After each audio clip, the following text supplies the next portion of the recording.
kənarla özünüzü müqayisə eləməyin. Siz busuz da. Sizə əgər belə deyim də, yaradan armud olaraq yaradıbsa, sizin almada nə işiniz var? Qoy o öz almalığını eləsin də. Siz də öz armudunuz olun. Özünü sevmək və qəbul etmək deyilir buna. Əslində mən bunu da qınamıram, yalan deməyəcəm sizə. Çünki bu bizə uşaqlıqdan aşılanıb. Adi məktəbdə biz belə baxsaq, gördüm falan kəsin qızı necə yaxşı qiymətlər alır. Məncə biz biraz kök inanclarımız üzərində işləməliyik. Aytən xanım, həqiqətən də elə bizim nəslin deyək, o 80'nin sonları, 90'ın əvvəlləri bizlərin fərqi də onda olmalıdır ki və bizdən sonraki nəsillərə də gözəl əmanətimiz olmalıdır ki, biz bu mənfi tərəfləri, mən buna mənfi tərəf deyərəm, çünki bunlar bizə yaxşı anlamda xidmət eləmir, təəssüf ki. Bütün bu depressiyalar, bütün bu narahat hisslərin kökündə bu durur. Müqayisələr. Niyə o tez alındı, məndə gec alındı? Bir dayan da, axı sən o siz demiş, armudsan, sən almasan, tələsmə, tələsmə. Sən hələ bax gör, hər şey kənardan göründüyü kimi deyil. Çox vaxt vacib məqamdır bu. Biz görürük və inanırıq. Nədənsə kənardakını daha üstün bilirik. Nədənsə onun dediyi sözü daha ağıllı söz bilirik. Nədənsə onun elədiyini daha düz bilirik. Çünki bizə özümüzü doğru şəkildə sevmək öyrədilməyib ona görə. Amma əslində bizim həmişə bir gözümüz kənardakında olub, qonşuda olub, qohumda olub. Bizim dediyim, yəni böyük anlamda bizim deyirəm.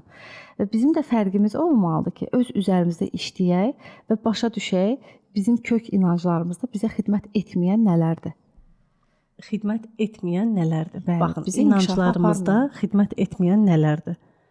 Nədir misal üçün? Məsələn, biri müqayisə, biri müdaxilə, başqalarının həyatını müzakirə eləmək, fiziki görünüşünü müzakirə eləmək, bullying məsələləri uşaqlarda özəlliklə çox acımasız olur bu. Doğru. Bəli, bilirik də, uşaqlar müxtəlif periodlardan keçirlər, hormonal olsun, yaş baxımından olsun. Kimsə kökdür, kimsə nisbətən çəkisi azdır. Həmən başlayırlar bullying eləməyə həmin uşaqlara. İstər böyüklər olsun və adətən də belə uşaqların kökü hardan gəlir? Ailədən gəlir. O uşaq əgər doğulduğu, böyüdüyü ailədə valideynindən belə bir tutum, belə bir reaksiya görməz ətrafa qarşı, heç vaxt onu təkrarlamaz. Boş yerə deyilmir ki, övladlarımız ailələrimizin güzgüsüdür. Ona görə biz özümüzü dəyişməliyik, özümüz üzərimizdə işləməliyik və öz mənfilərimizi görməliyik. Heç problem deyil yəni. Əslində mən sizdən çox razıyam. Siz dediniz, indi mənim bir hadisə yadıma düşdü. Çox yaxın tanış bir xanımdır. Onun həmişə danışanda dilindən Allah kəlamı düşmür. Allah bilər, bəli, Allahın işidir. Bu yaxınlarda bir hadisə oldu. O orada iştirak edə bilmədi və biz orada olduq. O dərhal acı bir reaksiya verdi ki, dərhal məni çıxardın, mən orada istəmirəm. Deyirəm ki, sən gələ bilmədin də. Yəni Allah elə elədi ki, sən gələ bilmədin. İndi sənin qismətinə kim çıxıbsa, sən onu istəmirsən də.